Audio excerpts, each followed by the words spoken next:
likelihood that I'm going to find it? Huh? Is there a likelihood I'm going to find my watch? Because my watch is here. I mean, there's light everywhere. I know because, and Jesus said, but what about when things don't add up?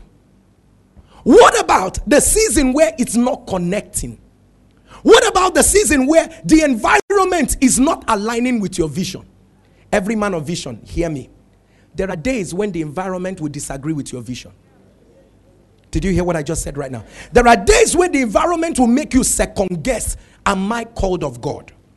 There are days when the environment will make you begin to feel, this thing that I heard, was it God that said it to me? At that point in time, it is the light in you that will show you the pathway.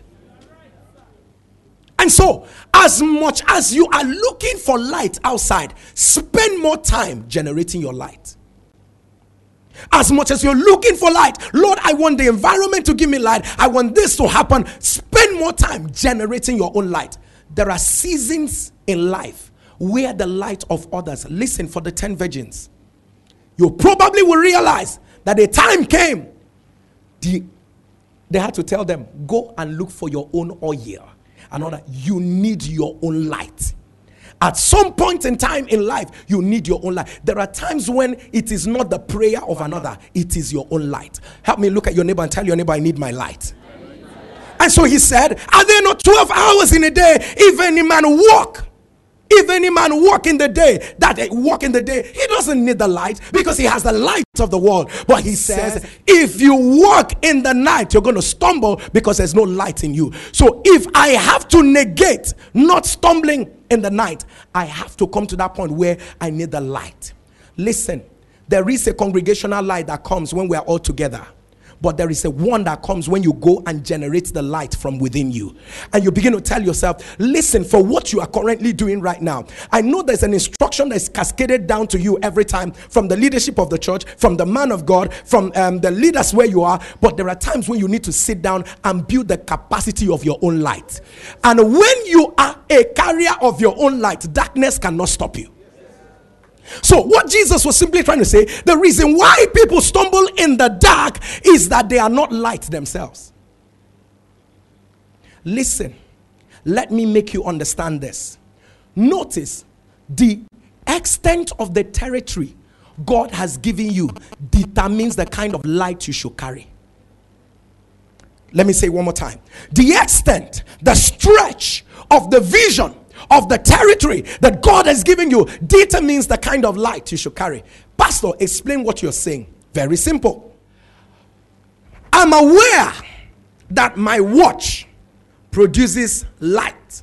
This watch I'm wearing produces light in the darkness. I can assure you that the kind of light that is needed to light up this room, my watch produces useless light. The light is not very important. But if we turn off all this light and we require the watch, the light of my watch to light up this room, remember it produces light. How many of you remember that? It produces light. But the capacity of the light cannot take this territory. Some of us are producing light that is not enough for the vision God has given you. Don't look at the way another person is producing their. This is the reason why Jesus differentiated between the wise and the foolish virgins. And they said, these other ones carried extra oil. So, sir, if you have to generate the light that you need, there's a place called extra. And so you go the extra mile, extra. You do it more than the other person is doing it. You try to put in more efforts than the other person is doing it. That is one way to generate more light than the others. Look at your neighbor again and tell your neighbor you need that light. No, say it again like you understand it. Tell your neighbor again, say you need that light. For the final time, tell your neighbor again, you need that light. Tell your neighbor, generate your own light. Say one more time. Say generate your own light. Remember, the vision, the dream, the stretch of your assignment determines the kind of light you should manifest. And so do not have a stretch of assignment that God says I've given you Enugu and you are manifesting the kind of light that can light up only this room.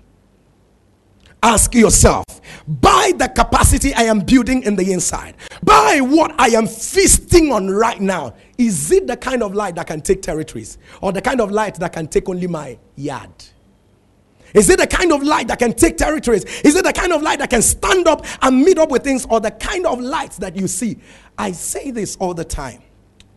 Some time ago, let me share the story with you. Some time ago, I thought I had known a few things, and I was growing, and people really thought I knew one or two things.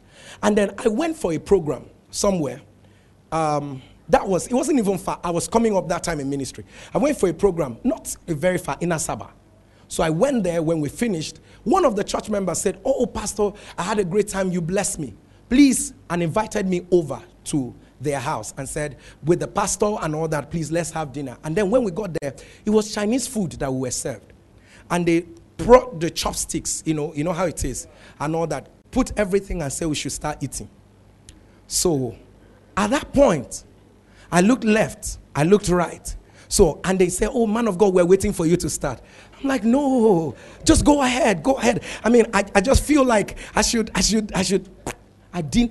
How do I carry stick and put inside my mouth? I've not